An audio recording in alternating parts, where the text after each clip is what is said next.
एक बड़ा अच्छा सा चुटकुला भी है। कहते हैं कि बुढ़े बुढ़िया जो थे वो दोनों जो था विधवा थे, एक राण था।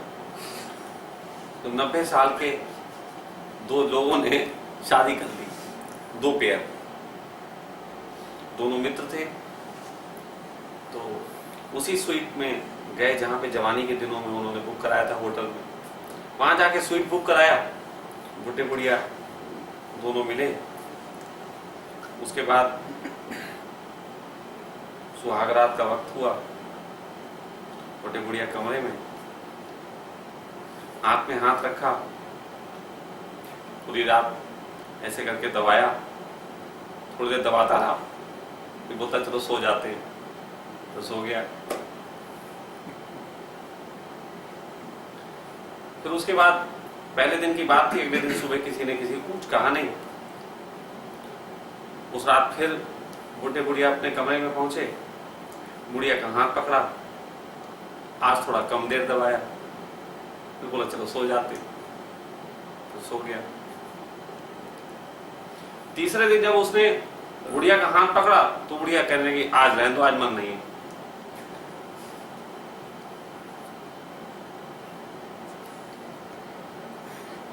अगले दिन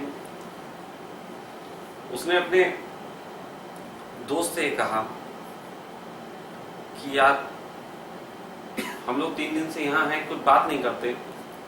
तो दोस्त कहने लगा हाँ यार मैं तुझसे पूछने को था, तूने कुछ किया? तो दूसरा कहने लगा यार कुछ होता तो है, मैं बहुत समय से सोच रहा था, लेकिन क्या होता है मैं भूल गया।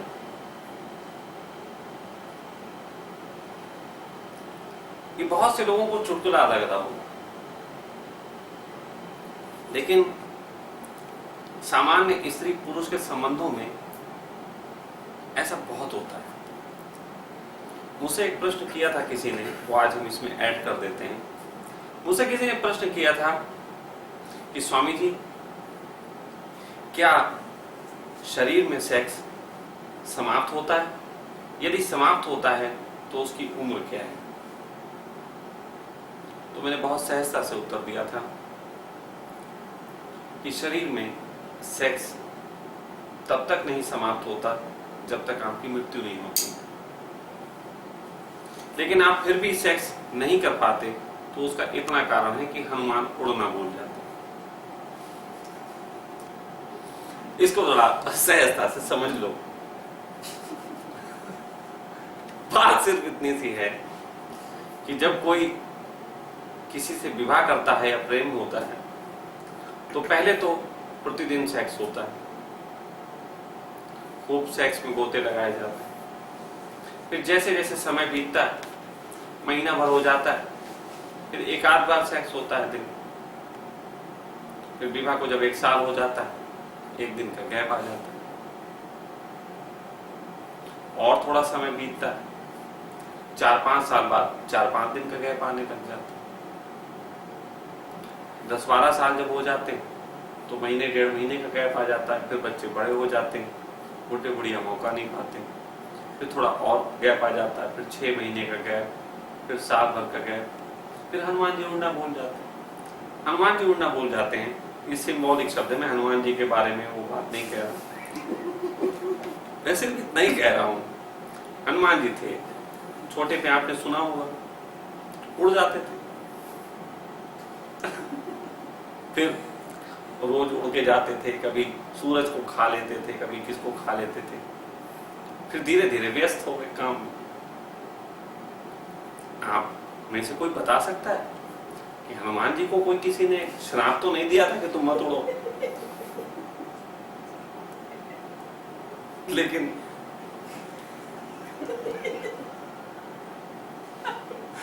वो उड़ना भूल गए। जामन जब आए तो उन्होंने याद दिलाई कि तुम उड़ सकते हो। मुझे भी हंसी था। तो जामन ने याद दिलाई कि तुम भी उड़ सकते हो। तो वो उड़े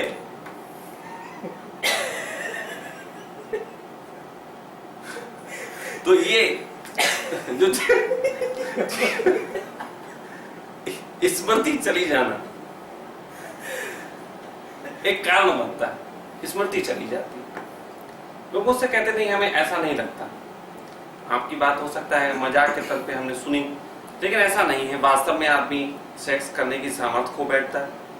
मैं कहता हूं एक बात बताओ, तुमने आज सेक्स किया, how can it is possible कि तुम कल नहीं कर सकते?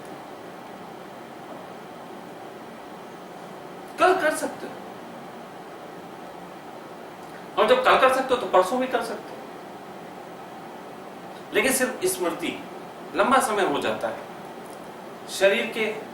जैसे कि आप लैपटॉप लाते हो, आपके जो स्क्रीन होती है उसके पीछे कुछ न्यूट्रॉन्स काम करते हैं, वो जो इलेक्ट्रॉन्स काम करते हैं। डे बाय डे वो घिसते चले जाते हैं, डे बाय डे। और वो जब बिल्कुल ही समाप्त हो जाते हैं तो उसकी मृत्यु हो जाती है स्क्रीन की। वो लेकिन रहते तब तक है जब तक वो मृत्यु नहीं होती, तब तक तो है। उसी तरीके से सेक्स की भी ऊर्जा आपके अंदर रहती, लेकिन उसके बीच में गैप के कारण वो आप उसको खो बैठते। नवाबों में सेक्स समाप्त नहीं होता, कारण है वो पार्टनर्स चेंज करते रहते, वो थोड़ा सेक्स का दूसरे ढंग से आनंद लेते। यही कारण है कि बहुत सारे लोग जिन्होंने सेक्स को भरपूर जिया है, बहुत उम्र तक उनके जीवन में सेक्स रहता है। वरना बहुत कम उम्र में भी ऐसे लोग हैं जिनका सेक्स मानसिक होकर रह जाता है, दिमाग में तो रह जाता है, शरीर से चला जाता है। एक बार एक स्वामी जी मुझसे कह रहे थे, मैं स्वामी जी बहुत दिनों से साधना कर रहा हूँ और 30 साल की साधना के बाद आज मैं कह सकता हूँ कि अब शरीर में सेक्स नहीं है। हमने कहा था साधना कब शुरू की? बोले स्वामी जी 40 साल की उम्र का रहा हूँ मैं जब शुरू की। हमने कहा तुम 70 के हो, तो कहीं ऐसा तो नहीं शारीरिक रूप से ही कुछ मामला हो गया हो? तुम खाली बोली में साधना को जो है जिम्मेदार बताते हो। साधना का कोई रोल, साधना का रोल होता तो ऐसा होता कि कल तुमने साधना शुरू की हो, आज से तुम्हारा जो है सब काम धाम खत्म। तो ऐसा तो कुछ हुआ नहीं, 30 साल बाद हुआ, वो भ्रम हो गया कोई।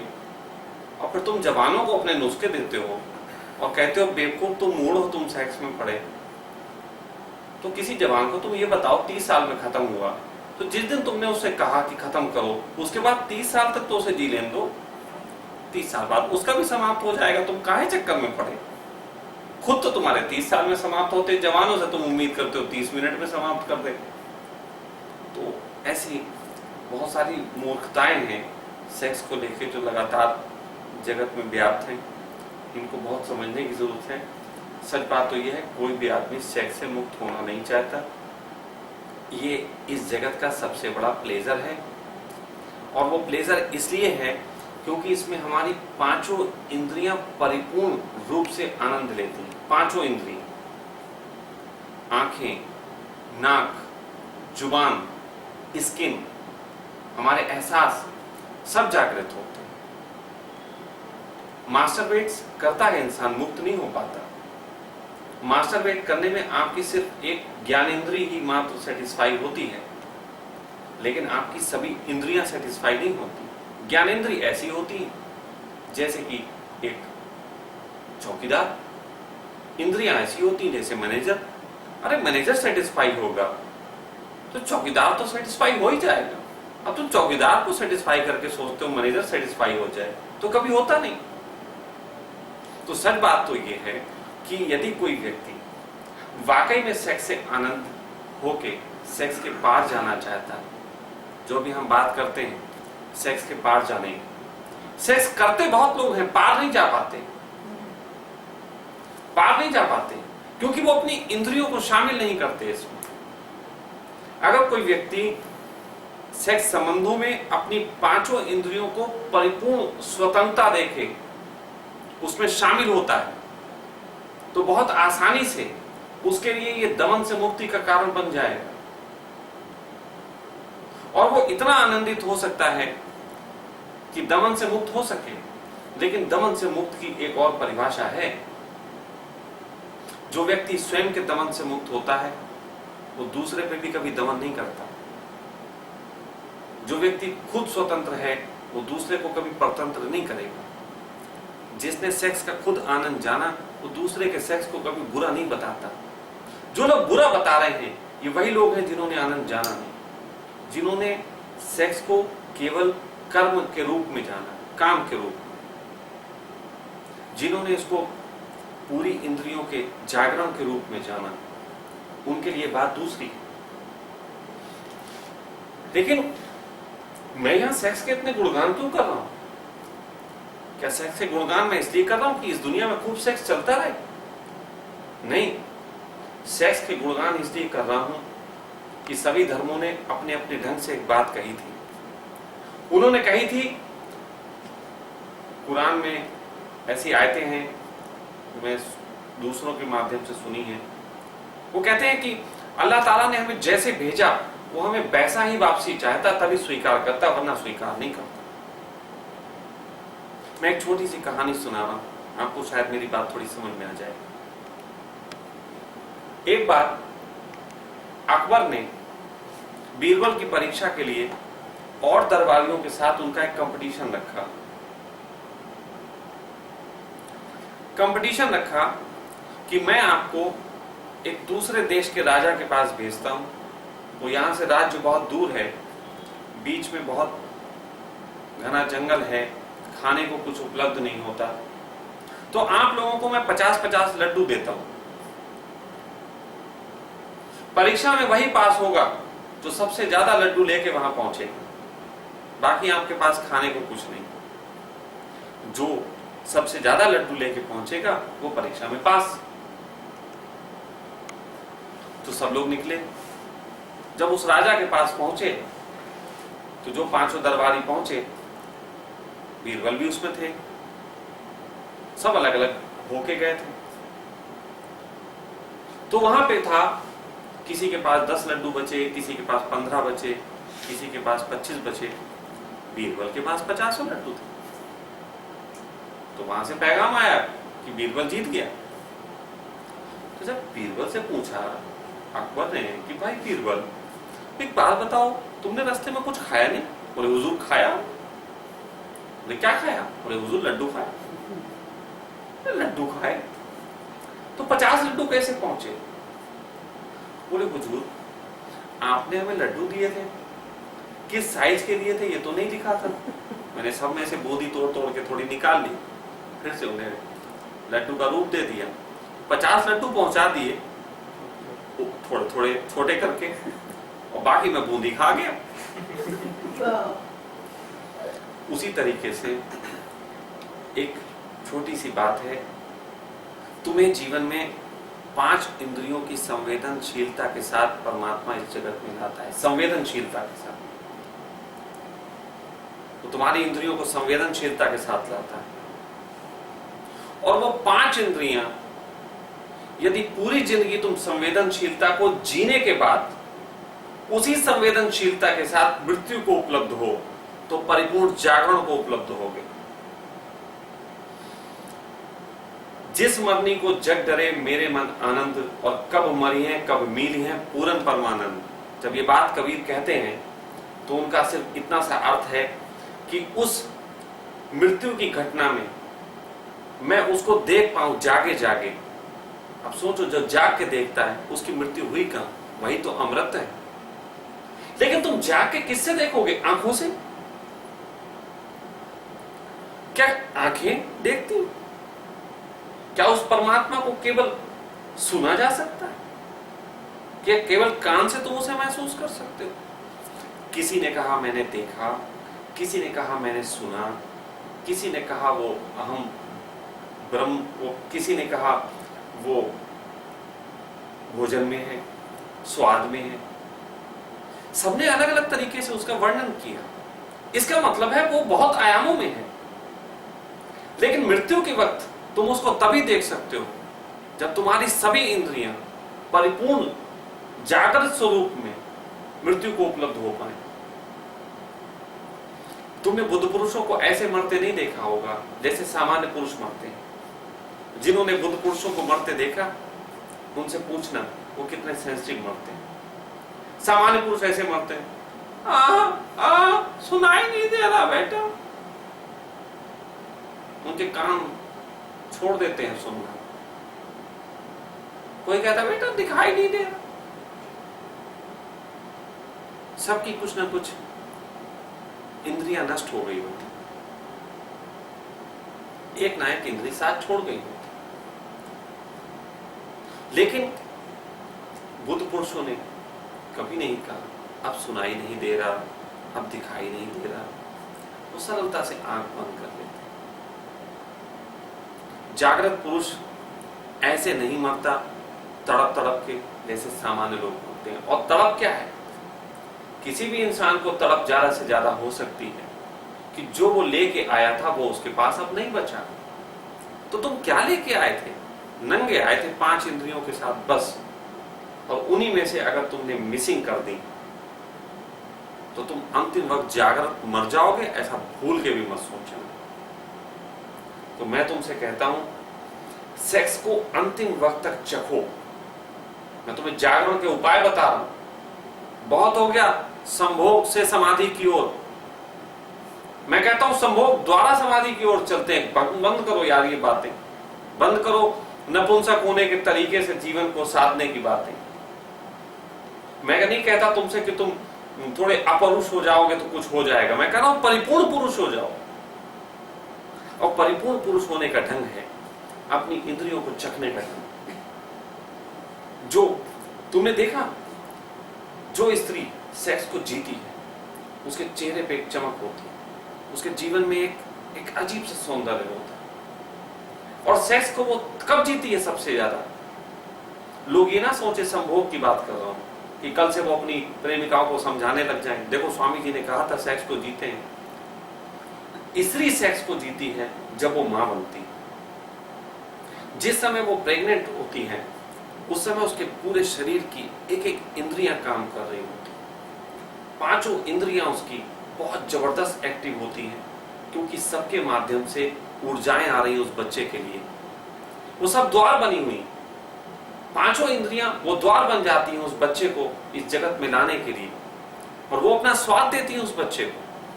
इसलिए स्त्री सबसे ज्यादा सौंदर्यवान होती है जिस समय वो प्रेग्नेंट होती है। लोग फिगर ना देखें, फिगर से सौंदर्य का लेना देना ना था ना है। सबके घर में एक फिगर वाली पत्नी बैठी होगी, बताएं कितना सौंदर्य नजर आता है। मैं कुछ और बात कर रहा हूं। तो बात सिर्फ इतनी सी है कि स्त्री के लिए सही मानों में सेक्स का तब लम्हा होता है जब वो मां बनती है। जब उसके पेट का बच्चा उसकी सभी ऊर्जाओं को सक करता है तो उसके अंदर एक हलचल होती है। उसी प्रकार पुरुष जब सेक्स में उतरता है तो उसका रोआ रोआ कपता है।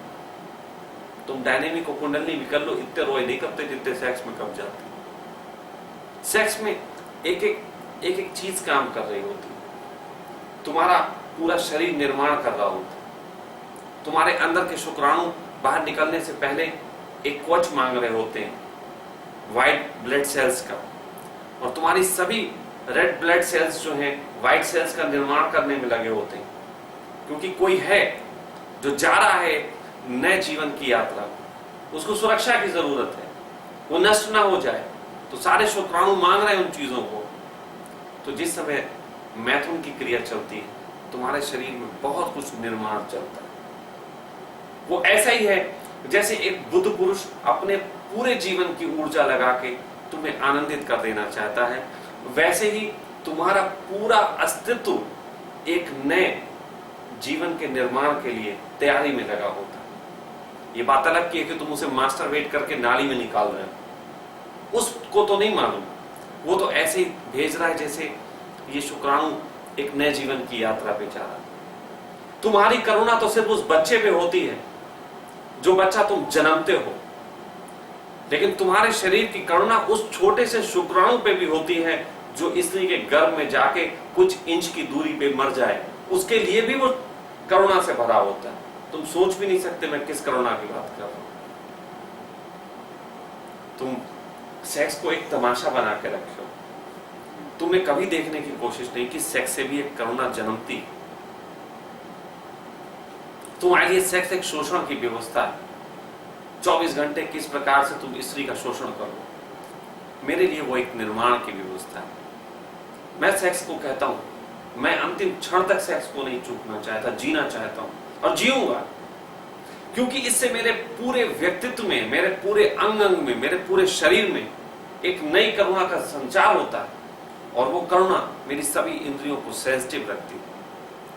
ना मैं साधना करता हूं, ना मैं योग करता हूं, ना मैं कुछ करता हूं, मैं तुमसे कह रहा हूं मैं सिर्फ सेक्स करता हूं और मैं आनंदित हूं। तुम्हारे किसी रामदेव से ज्यादा अच्छा चेहरा है मेरा, उम्र मेरी बराबरी है उसके, वो नपुंसक और मैं महापुरुष। बात जो आज मैं कह रहा हूं ये मैं किस करुणा के लेवल पे जाके तुम्हें समझाने की कोशिश कर रहा हूं, इसको समझो। मैं सेक्स को दो शरीर के मिलन की बात नहीं कह रहा हूं, मैं सेक्स को दो लोगों के जिस्मानी संबंधों से बच्चे पैदा होने के नाम को नाम नहीं दे रहा हूं, बल्कि मैं तुम्हारे रोम रोम को उस करुणा का स्वाद देने की बात कर रहा हूं जो सेक्स के लम्हों में उस छोटे से शुक्राणु को सुरक्षा देने के लिए पूरे आयोजन में डट जाता है। सोच के देखना मैंने क्या बात कही थी। मैं चाहता हूं कि तुम्हारे लिए संभोग जागरण का द्वार खोले, लेकिन वो वाला संभोग नहीं खोल सकता जो तुम छुप छुप के कोने में जाकर किसी का नाड़ा खोल के कर दो।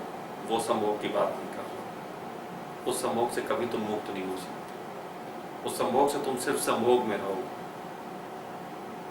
लेकिन जिस संभोग की मैं बात कर रहा हूं उससे तुम महाकरुणावान मानते हो।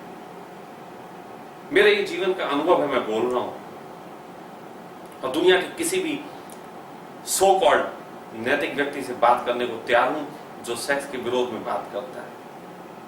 वो मुझे बताए कि उसने किस करुणा को जान के, किस नैतिकता को जान के जमाने में लग के कुछ किया, और मेरे जीवन से देखे कि मैं कैसे लगा रहता हूं करने में सबके लिए।